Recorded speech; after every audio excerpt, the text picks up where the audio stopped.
Coffee Pot Conversations. Bonjour et bienvenue to Coffee Pot Conversations, the podcast that aims to give you that something a little bit different of Paris. My name is Paul, and I'm here to try to show you Paris like a visitor, not a tourist. So, grab yourself a coffee, settle in, let's enjoy Paris together. Yes, this is Coffee Pot Conversations, and I am Paul. So, welcome back. Season 6. Made it. Yeah, 2.5 years, bosh. 50 episodes, wallop. And now we're back, as I say, season 6. A few of these recorded back at the same time that I recorded season 5. It's just sort of the hanging on afterward bits, which because of the length of the episodes, I had to, move over. So that's why you'll see me looking a little bit different. I don't have these dangly bits actually for any of season 6, apart from the before and after the conversations. This is because my eyes are getting really bad, so I'm often doing that when I'm reading my book. And at the minute, I am reading Les Miserables. Will it be an episode? Well, I don't know. I've not covered it yet.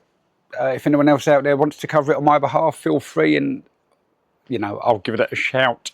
Talking of shouts, I do want to give a shout out to the Eiffel Tower, and also to La Vie Creative, and also to Paris in Bleu, Blanc, Rouge.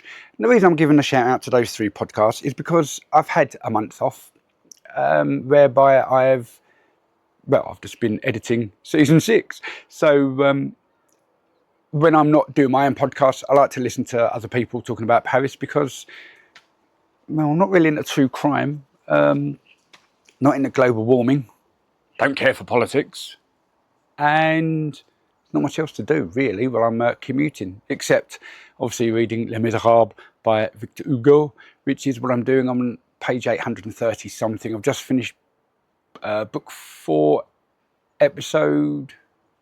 book 4, chapter 11. Is it hard going? Anyway, I probably will end up doing an episode on Les Miserables. I'm planning on reading the book, finishing the book, then checking out the musical, then the musical film, and then the actual film, which I did start watching years ago with Liam Neeson. And he's a really nice chap to go and watch a film with. Munches his popcorn a bit too loudly. But anyway, I was going to say I digress, but that's generally what I do. So, digressions aside, I'm going to have a sip of my drink. Now, you need to work out, is this Jet, do I say Jet or Jet 27? Is it that other drink? Oh my days, I've gone completely blank. Absinthe, there we go. Is it absinthe? Or is it Syrup de Menthe avec d'eau? I'll give you a clue.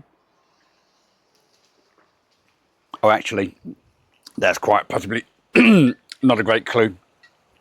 Wow. Anyway, it's now over to me with the news. And because I'm sitting in my garden, hence the whoosh noises, watching my garden furniture being blown about in the middle of the lull of the heat wave that everyone's suffering with. So it's over to me here without moving for the news.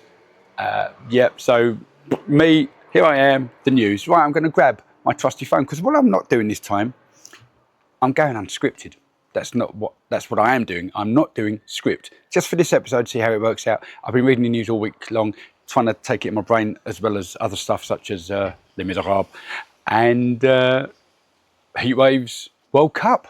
We're still going with the World Cup. Tennis I don't follow, so any people out there following tennis, I do apologise. I couldn't tell you what's going on. Apparently it's Wimbledon or something, or the Open. I don't know. But also the Nations Championship rugby. So it's a Northern Hemisphere versus a Northern Hemisphere versus a Southern Hemisphere, as well as obviously individual countries fighting each other and stuff. So it's a weird situation. But Northern Hemisphere winning at the minute. Hooray! And there we go. So we're not going to talk about the World Cup just yet. We do have, so the day release, following day will be England-Argentina semi-final. Anyway, on to the news. I know I don't talk about politics, but politics. Marine Le Pen, not really sure how that happened. Let me just quickly show you how I've sorted out with the news. See that? I don't know if that's in focus, but that's it. That's a post-it note with the news. So Marine Le Pen, she has been naughty. A few years back she was naughty and got told off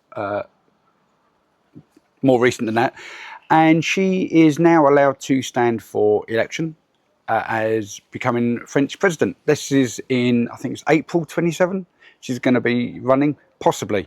She may not be, because she says she's not going to run for election if she, or not going to stand for the election to run for president if she has the electronic tag around the bracelet, electronic bracelet around her ankle.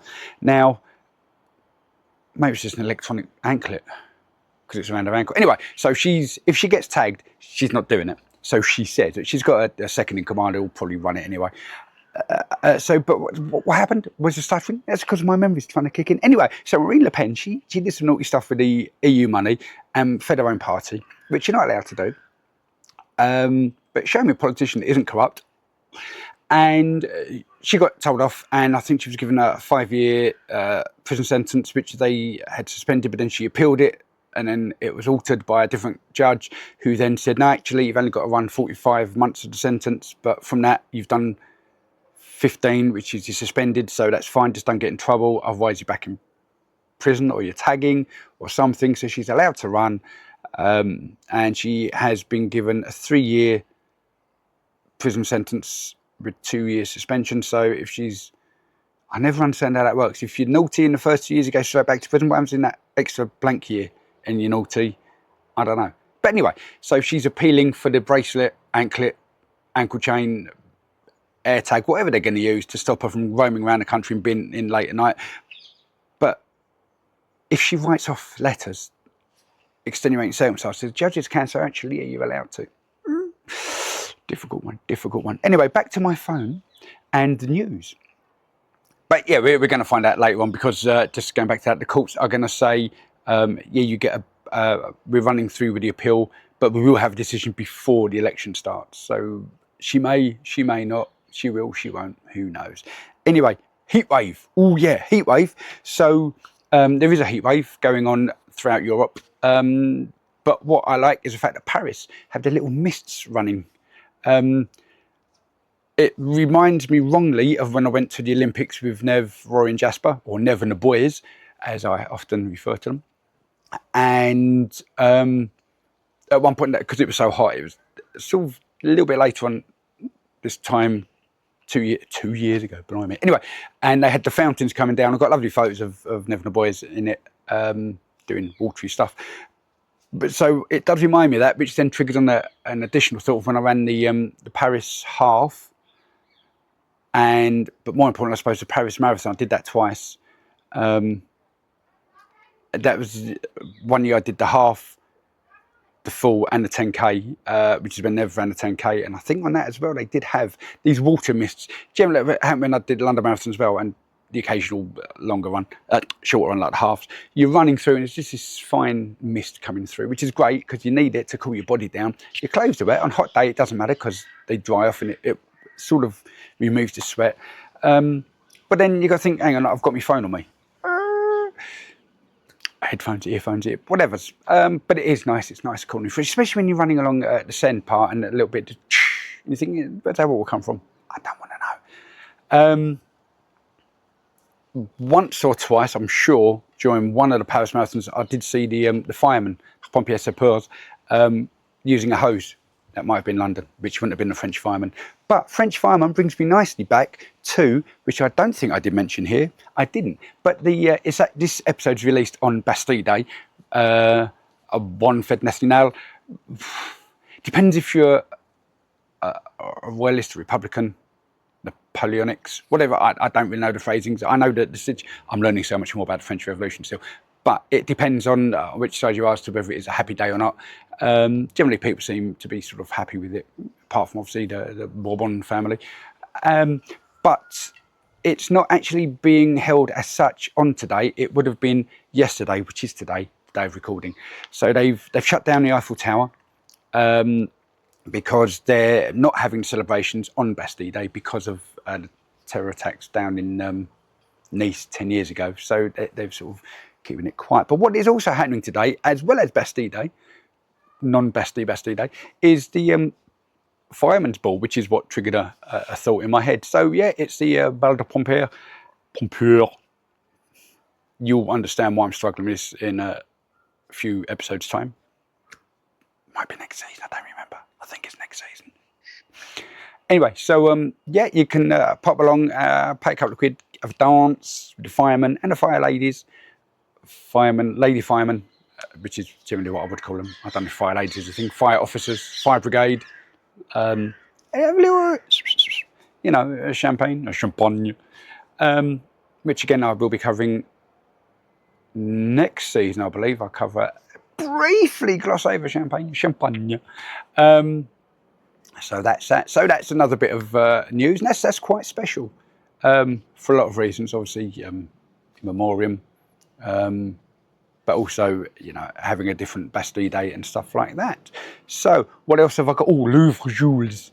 Now, I've read a few reports on this, and I'm not going to go too in depth because I need names and facts and figures and stuff. But apparently, two of them were getting paid between 15 and 20,000 euros for the job. One knew it was a Louvre, one didn't know it was a Louvre. And it's all still going on. Now, I've not listened to the latest episode of Paris in Bleu, Blanc, Rouge with Claudine Hemingway. So check that one out. She is fanatical about the Louvre, and she covers this sort of stuff all the time as well. So I should have checked. This is poor preparation on my behalf, but it's been an absolute mental manic weekend because Nev's on holiday. I've had the boys with me for a little while.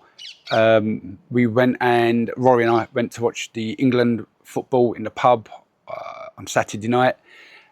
And it's just been absolute pandemonium mayhem. I've got Rory with me doing his work experience. He's helping out behind the scenes with different bits and pieces. So none of this episode is connected to him.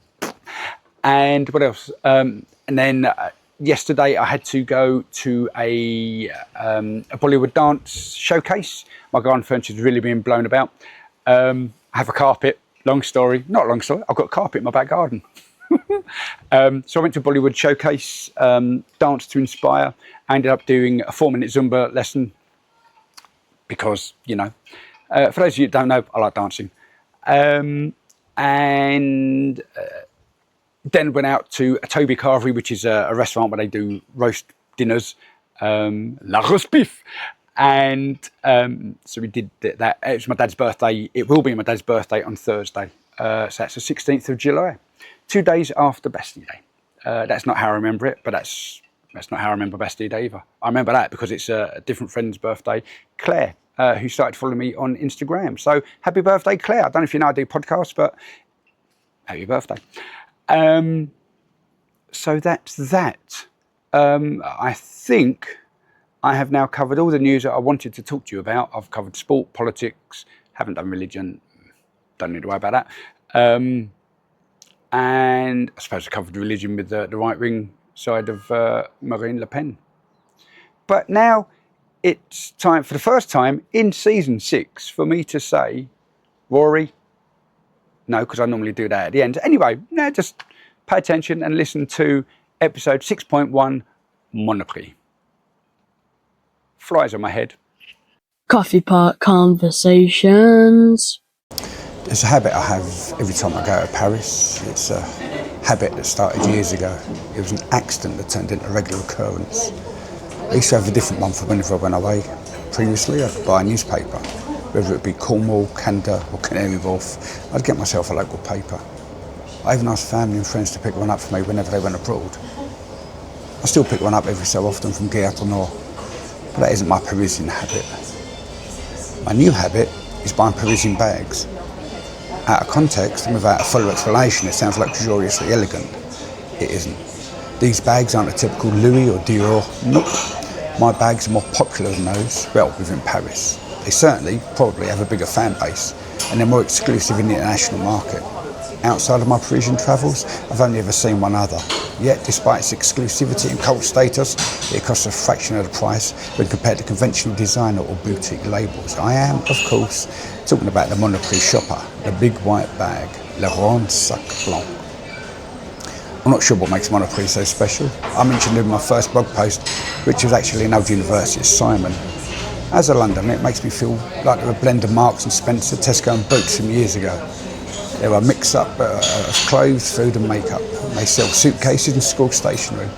Some of their branches feel cheap, others highbrow.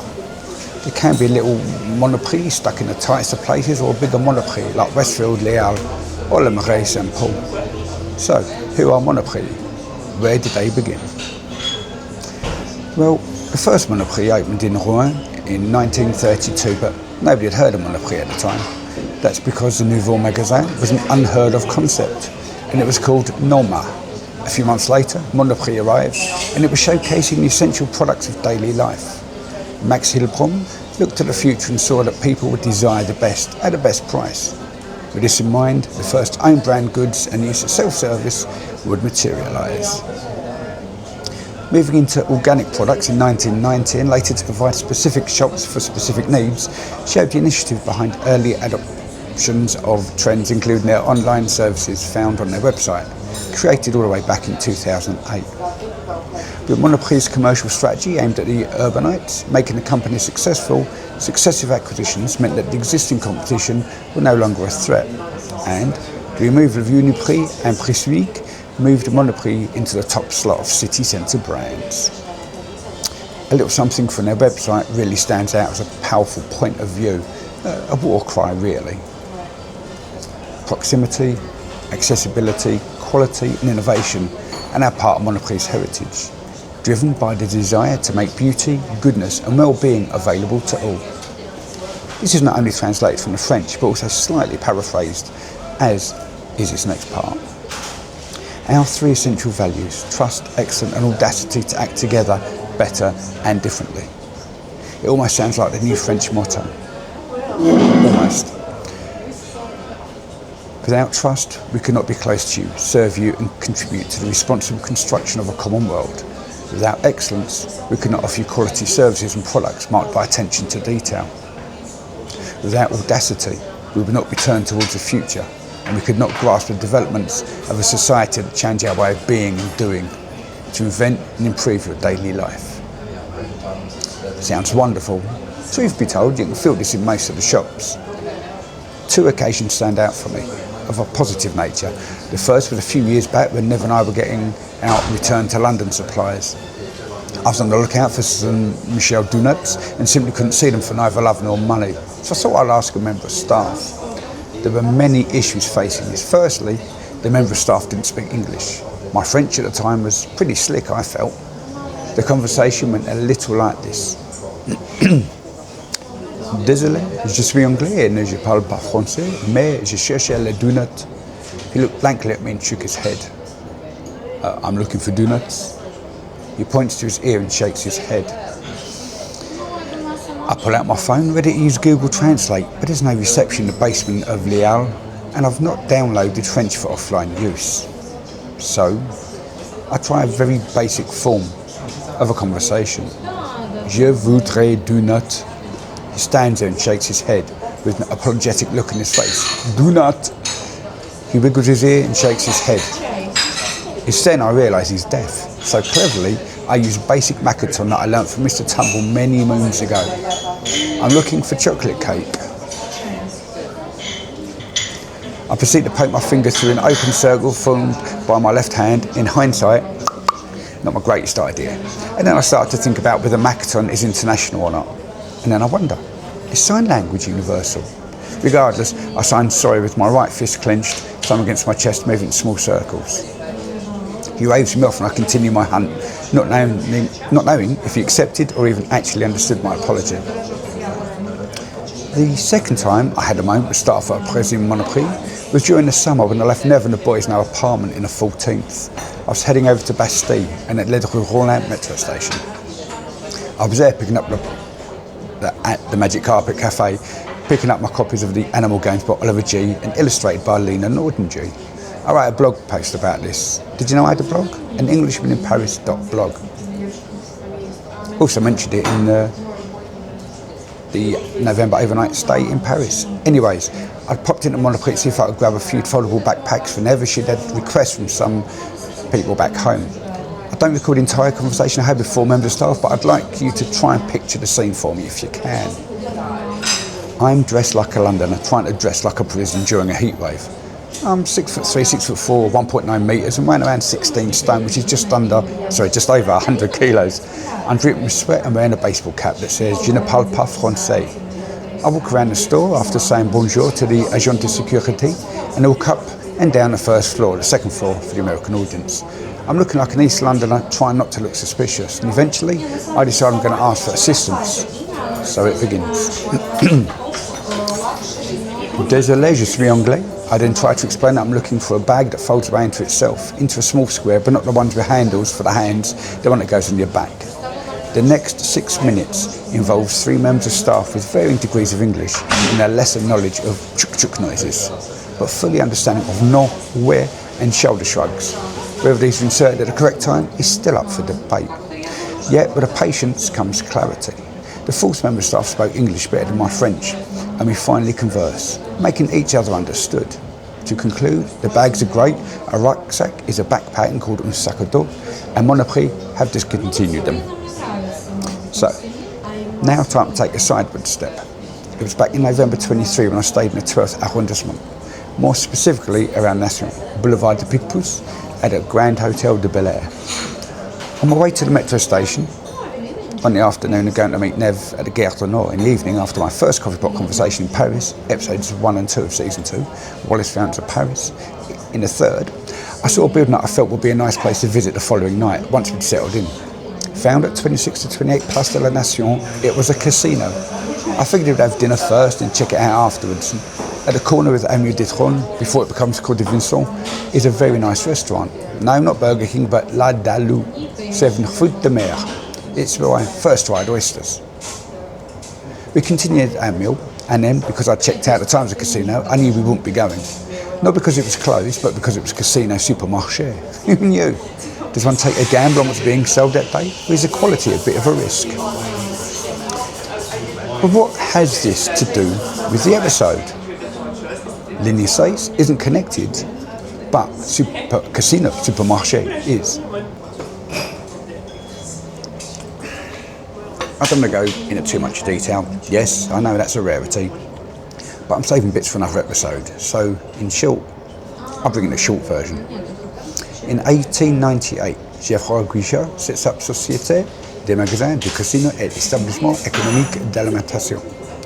Owing to continued success, Casino's top management thought about making a facility that would go on to host the Association Sportive du Casino. Founded in 1920, it would then go on to become the Association Sportive de Saint-Etienne, wearing a green and white kit to represent the casino branding. In 1931, September 13th, the Geoffroy Guichard Stadium was officially opened. Saint-Etienne still play there, and it not only hosted some of the post-24 football matches, but it's held various stages of the Euro 84 and World Cup 98 for football, as well as the 2007 Rugby World Cup, where it was nicknamed the Chaudron or Cauldron. It's also seen both Bruce Springsteen in 1985 and, more importantly, in 2003, Johnny Halliday. In 1948, Casino's first self-service store was inaugurated in Saint-Etienne, selling, amongst other things, its own branded goods, which was an invention for them in 1901. With continued growth came continued ingenuity, and the first Gion Casino Hypermarché was opened in Marseille on 25th of March 1970. At the time, the 16,000 square metre shop was one of the biggest stores in France. The cafeteria held 4,000 seats, and the unit itself housed 41 independent businesses. It was in December of 1996 that our stores started to merge with a partnership deal alongside Monoprix. In 1997, with the help of Casino Group, Monoprix bought the whole of Capital, one of their oldest rivals. Prix Uniques were now theirs, previously owned by Printemps, another rival. September 97 was when the Casino Group became a majority shareholder in the Franprix leader price network. This gave them 383 Franprix stores in the Paris region, and next followed the French network with Spar retail units, a few international sites in Latin America. In 2000, Monoprix were half owned by the Casino Group. In 2005, Jean-Charles Neroli became the CEO of Casino, and with that, the solidification of value into the group from Breton. Additional purchases, mergers and acquisitions in South America allowed for Naturalia to be bought by Monoprix. It was that same year that Green Yellow was created as a dedicated subsidiary to energy production and performance. With the final stages of controlling shares now in place, GPA, the number one distributor in Brazil, made it under the umbrella. Something close at home for me is the partnership agreement the Casino Group made with the British supermarket Ocado. Upon completion of the newly designed high-tech automated warehouse in the Paris region, Monoprix will be the first brand to take advantage of the logistical platform. 2018, when Monoprix bought out Sorenza, it strengthened the position of the brand within the e-business world, so much so that they became the first general food brand to sign up with Amazon. So back to Paris, and Franprix with L'Oréal team up to create the drugstore Parisian in 2018. It could explain the downfall of Ledru-Rollin, or maybe I'm just being cynical. Zooming to October 2024, and a total of 21 Casino supermarkets are earmarked for closing throughout France. Almost 1,000 people are looking at losing their jobs. Other stores were bought by Les Mousquetaires, owner of Intermarché and Netto, Scandinavian for value. These 294 supermarkets and hypermarkets were acquired between October 23 and January 24. The strange twist in business relations is that Les Mousquetaires went into partnership with Auchan to buy 313 stores, beating Lidl and Carrefour in the bidding war. As you may recall, I visited an Auchan branch during the Olympics with Nev and the boys. I then spotted another branch back in season 3.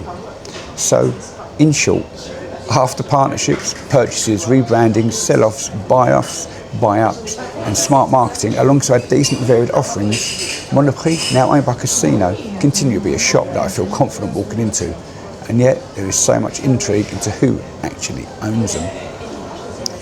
We have Galeries Lafayette, Casino Group, Group SGM, Louis Vuitton Moet Hennessy, as well as people such as Daniel Kretinsky. You never really know what you're buying into and who gets your money. Not that it's an issue for me. I buy what I want and never think about who's getting my euro note. As long as I get a decent quality for a decent price with decent customer service, I'm happy. And I get that from Monoprix, as well as Amazon. Coffee Pot Conversations.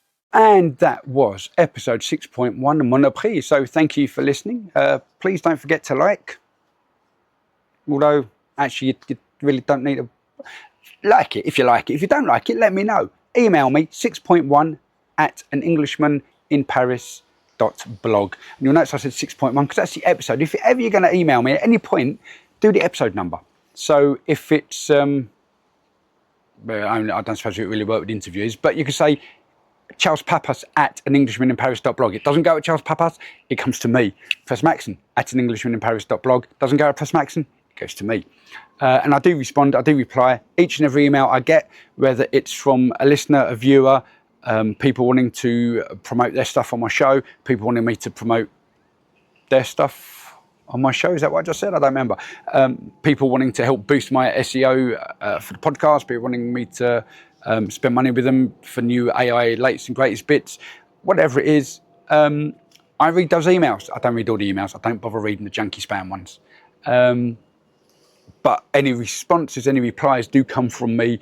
Maybe a different email address because I've got different aliases. So it could be podcast, it could be YouTube, it could be from Paul. Yeah. What tends to happen is whatever you email in on, I reply on. So next episode, which should be coming up, but next episode you can just type in 6.2 @anenglishmaninparis.blog. Email me, let me know if you like it, if you don't like it. People do say, I don't know how true this is, they say like, follow, subscribe, it really helps the channel. I don't know. Do I need it for motivation? Not really. I've recorded season 6. I've done season 7 as well, and that's a little secret that, well, you guys know now. Yeah, so please let me know, give me encouragement, or let me know that you don't like it. Even if you want to put bad comments, I don't care. A comment's a comment. There's no such thing as bad publicity.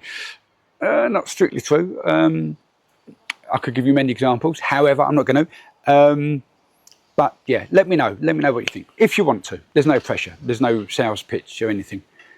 And talking to sales pitch, I did think the other day, I actually do this for nothing. Which sounds like, yeah, I'm doing this for nothing. Why are you doing your podcast? Well, I do it for nothing, really. But no, literally, I'm doing it for nothing. I'm not selling anything. 3 of my favourite podcasts, which I've mentioned before, and I will put in the show notes, The Eiffel Tower, La Vie Creative, and Parisian Bleu Blanc Rouge, they all have something extra to give you. Be it PDFs, be it walking tours, guides, photography. And that's not a problem at all, because that's how people make their living. I make my living by sitting behind a desk and, I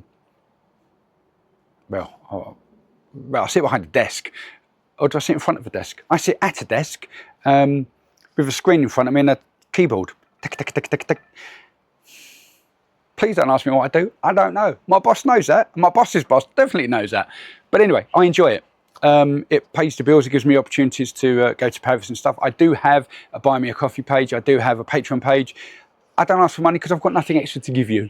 What would it give me? It would give me encouragement.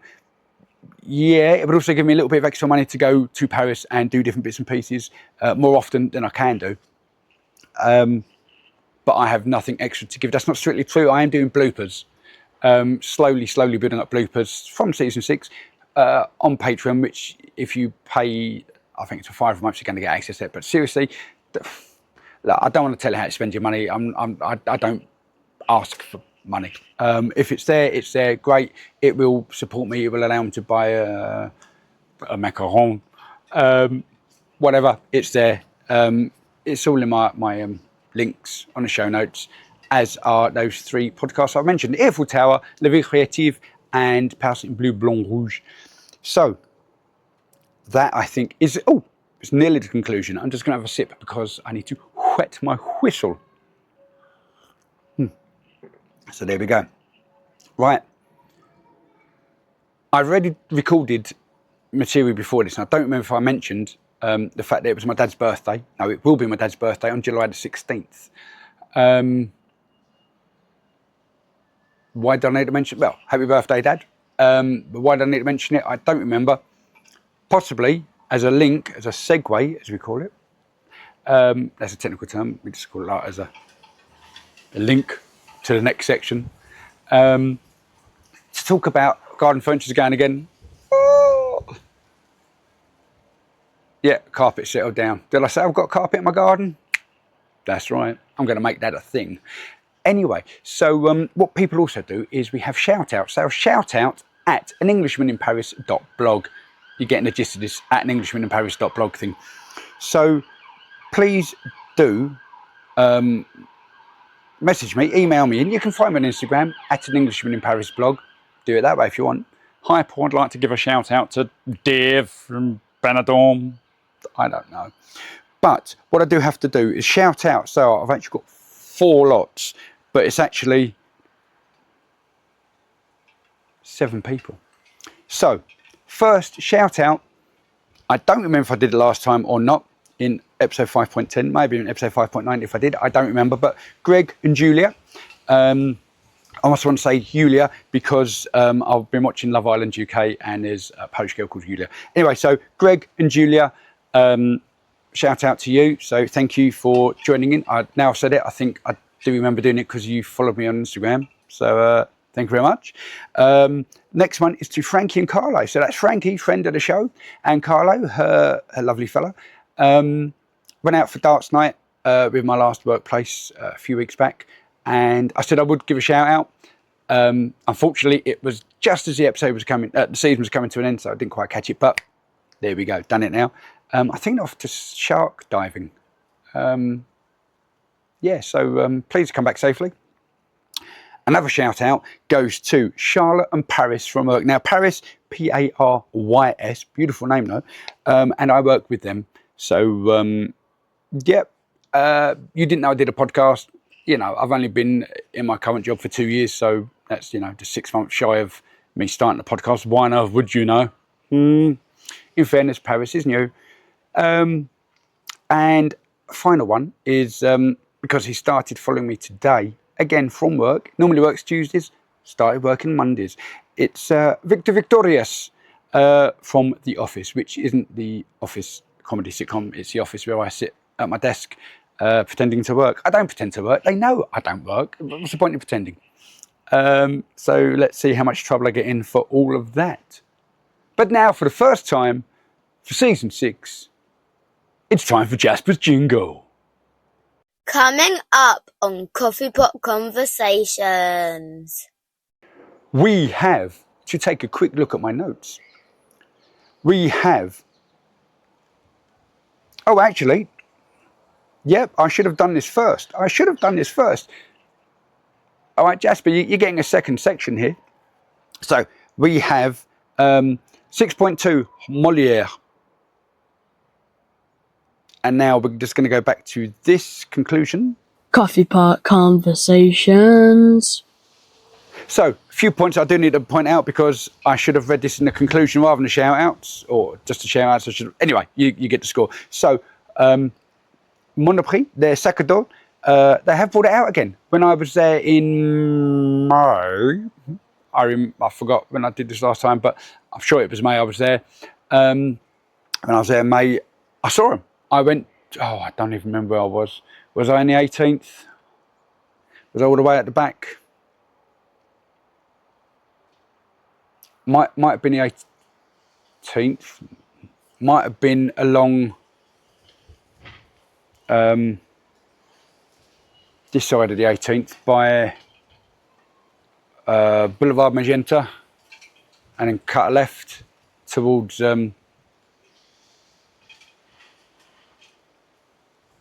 oh my days, where am I going blank? Towards the Moulin Rouge. I've forgotten the name of it. Begins with a P. Pigalle, there we go. That was hard work. It was somewhere around there. I'm sure it was the 18th down the back. I don't remember going on one. Anyway, so I went in and yeah, they're doing sac à dos, and I shouldn't have said that because I've actually bought one. It's for Christmas. She's still on season 4, I think. No, she's just starting season 5. So she might actually get through this by Christmas. Well, there goes a surprise. Anyway, you will also notice, like this, it's the same but different microphone. So DJI Mic Mini, different colours each episode. God, that's really weird. Different colours each episode. This is episode 1, so it'll be X point pink. There we go. And also, you will have noticed that there is. I've got an intro and an outro, and this was from 2025's February visit when I got a load of B-roll and I wanted to do this, and I was going to do it for season 3, and I just didn't get around to it because there was a lot of stuff going on.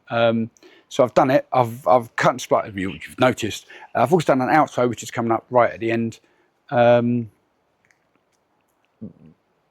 don't know how I'm going to work that in now because I haven't done a Rory. Anyway, so we'll worry about that. But that's it. So I'm back. Next time I go back to Paris, I may well try and get a whole run of them again for the following season.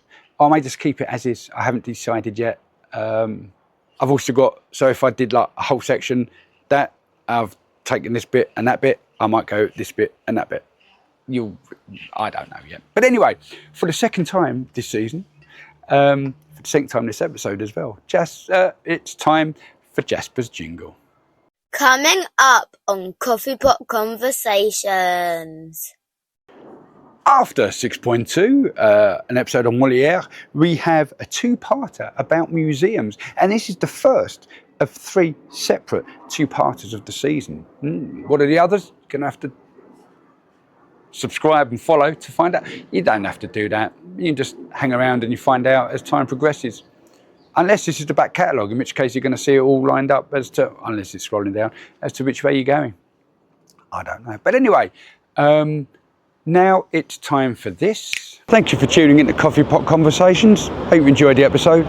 Don't forget to like, follow, subscribe, leave review or a comment on whichever platform it is that you use. If you're more of an email kind of person, that's fine. Email me, coffeepot@anenglishmaninparis.blog, or if you prefer photographs, Instagram @anenglishmaninparis.blog. I've actually got a blog, anenglishmaninparis.blog. So until next time, keep the coffee hot, the pot warm, and the conversation cool.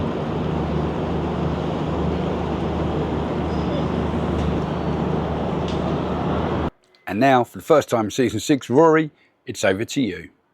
Coffee Pot Conversations.